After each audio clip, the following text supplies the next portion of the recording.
Le mien a aussi expiré le 31 de août.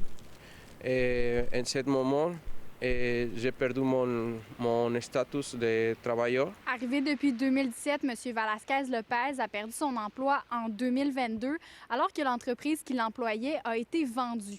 Il a par la suite tenté de se trouver un nouveau travail pour mettre à jour son statut, mais son nouvel employeur ne lui a jamais fourni les papiers nécessaires. Il s'est alors retrouvé à travailler sans permis. J'ai commencé mon première semaine de travail. Lui me dit que le document va arriver. Après 3 mois, le document n'est jamais arrivé. En ce moment, j'ai pris mon documentation pour aller chercher l'aide des politiciens. Et avec M. Solzhenitsyn, j'ai apporté mon dossier. Il m'a embauché avec Mme Julie Vignol pour savoir si j'ai une chance pour rester ici, un statut de réfugié. Ce n'est pas le document que je voudrais à cause que je ne suis pas réfugié, ma vie ce n'est pas en danger. Je vais être expulsé pendant 1 an et après ça je vais avoir une nouvelle permission pour venir ici si je trouve la manière ou si je trouve une entreprise. M. Velasquez-Lopez est venu nous voir. Nous autres, on a fait tout ce qu'on a pu, mais dans le contexte particulier de sa situation, c'était assez limité ce qu'on pouvait faire.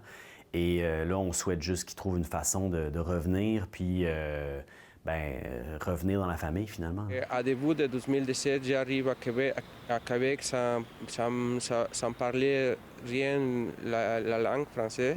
Et pour cette raison, j'ai cherché la manière de m'intégrer à cette société avec mon expression artistique. La communauté aime beaucoup mon travail à cause de la peinture. Et je suis bienvenu ici à Limoilou principalement parce que avoir une galerie ou une galerie d'art. M. Velasquez-Lopez a vraiment teinté puis embelli l'identité visuelle de Limoilou.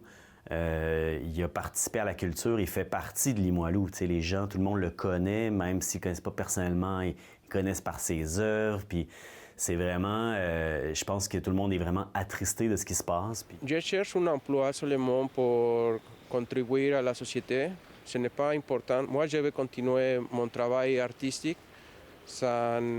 Pour moi, ce n'est pas, je ne fais pas ça pour avoir l'argent. Je le fais comme une expression. Mais je suis capable de travailler dans la construction.